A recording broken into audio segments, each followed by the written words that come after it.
Russia and China signed dozens of agreements following Vladimir Putin's visit to Beijing. But perhaps the most intriguing is the potential for cooperation in the field of artificial intelligence. After all, we are preparing to deploy colossal computing power in Siberia and the Far East. And this will make it possible to shift from exporting oil and gas to exporting computing power, fundamentally changing the face of Russia's economy and also giving China the opportunity to strengthen its independence from the Western world. We'll talk about this, as well as the new heroes of the week, after a brief summary of positive news.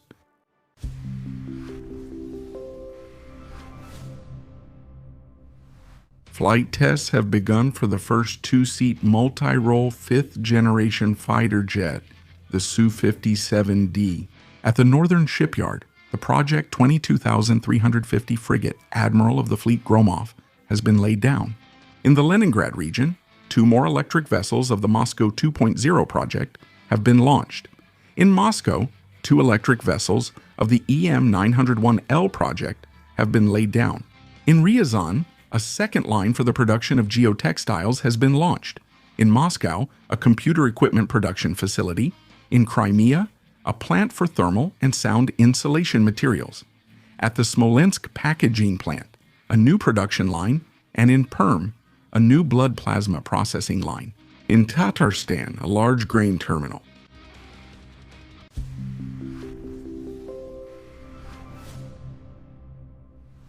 Following Vladimir Putin's visit to China, dozens of agreements were signed between our countries, but the contents of some of them have not been disclosed. In particular, the Western press suggests that a contract has been signed for the supply of a large batch of Russian K-52M helicopters. However, there is another area of cooperation between Russia and China that, in terms of significance, could potentially rival even energy trade. This cooperation is in the field of computing, and to understand its potential, let's delve a bit into the context. The war in the Middle East has put the further development of computing infrastructure in many countries around the world at risk. For example, the leader in the number of data centers, the United States, cannot launch almost half of its planned data centers on time due to shortages and the high cost of electricity and equipment. In Europe, there are similar problems. In particular, in Denmark, the issuance of permits for connecting new data centers has been suspended due to a sharp increase in energy consumption. And although the war against Iran has certainly aggravated the industry's problems, all of them existed even before it.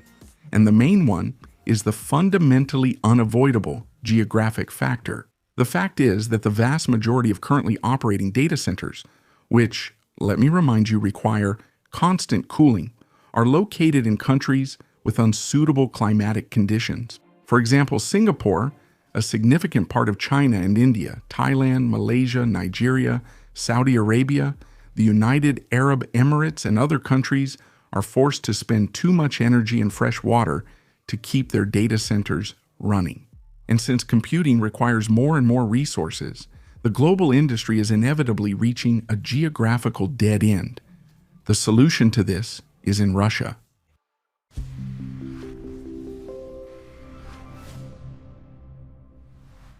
Russia ranks second in the world in cryptocurrency mining. This is quite a dubious achievement, and it's due to the fact that for a long time, this industry was hardly regulated by the government in our country. Nowadays, everything is changing quickly. Miners have come under the scrutiny of tax authorities, and their business is no longer as profitable as it used to be. But Russia's potential hasn't gone anywhere, and that means large energy reserves and a suitable climate for high-performance computing in Siberia and the Far East. For example, in Khabarovsk Krai, where the average annual temperature is plus 2 degrees Celsius, outdoor air cooling technology can be used for 8 to 9 months a year. For comparison, in Shanghai or other industrial centers in eastern China, the average annual temperature is plus 17 degrees Celsius, and that's with high humidity. Calculations show that in Russian Khabarovsk, a typical 10 megawatt data center will consume about 12 megawatts of total power. That's 12% overhead. The same data center in Chinese Shanghai would consume 14 to 14.5 megawatts. At the same time, the cost of electricity in Khabarovsk will be twice as low. The current cooperation scheme is quite absurd. Russia supplies gas or electricity to China with inevitable losses during transportation. And in China, this resource is converted into computing under obviously less favorable conditions. Wouldn't it be easier to perform the computations, at least the most common and non-secret ones, directly in Russia and sell the finished data in China without any losses? Yes, but there's a catch.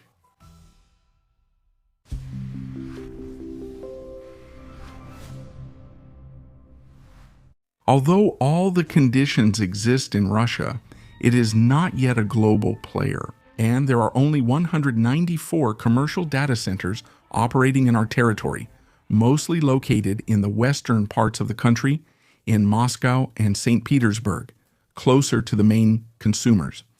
However, everything is changing. The war in Iran showed that data centers in countries with an unsuitable climate become unprofitable if electricity prices rise. In addition, they can become targets for attacks.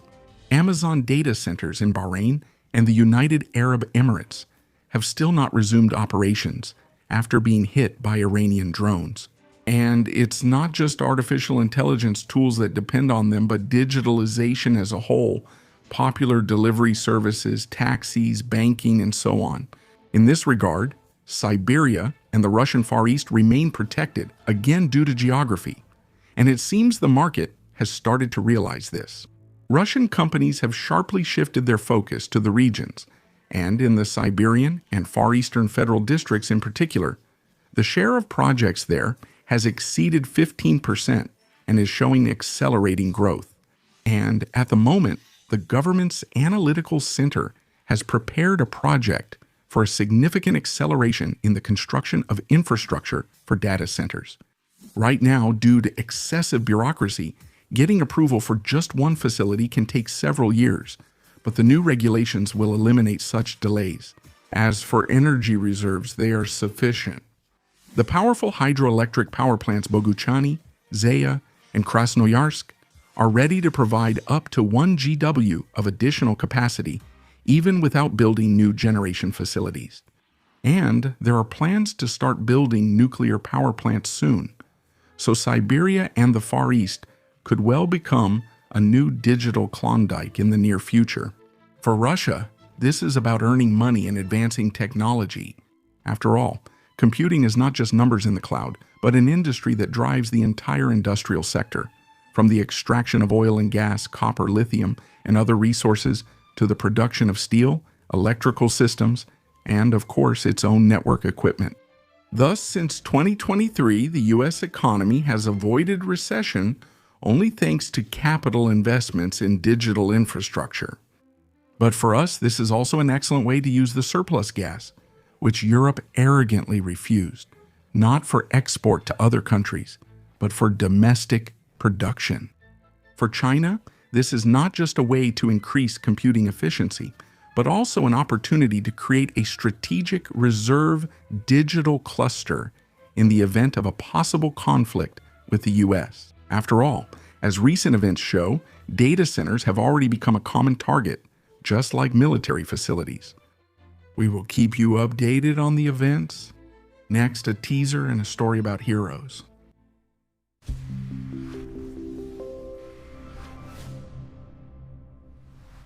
Once the Americans acquired an ally who, in their opinion, helped contain the Russian threat.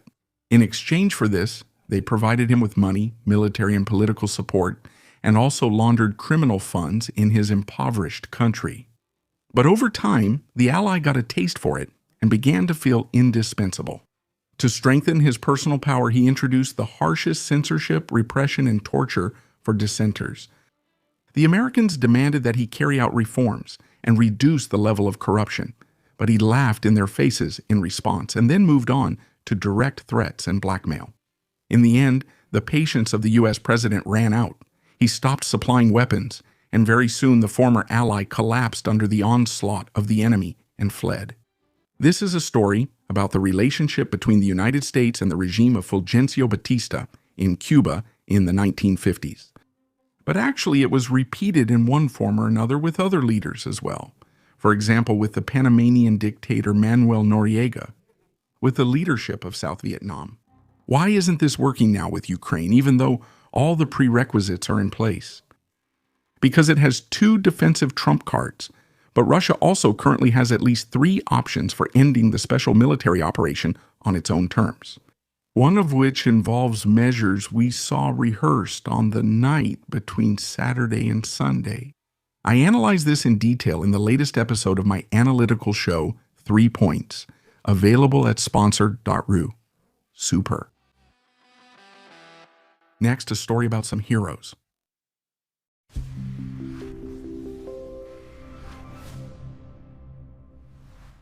On May 20th, in Khanty-Mansiysk, traffic police officers Lieutenants Alexei Zimirov and Zor Ramazanov received a report about a residential building fire while patrolling the area. They immediately headed to the scene of the incident. The house was engulfed in flames, and the firefighters were still on their way, so the police officers decided to enter the building themselves and look for people inside. By that time, the family of 4 was disoriented and didn't understand what was happening. This is dangerous because often fire and flames can cut off evacuation routes in a matter of minutes, while people think they still have enough time. Alexei Zimirov carried a 10-year-old girl out in his arms, and his partner helped the other residents get out. The firefighters who arrived soon began extinguishing the fire, and thanks to the quick and brave actions of the inspectors, no one was injured. We thank you for your heroic deed and wish you success.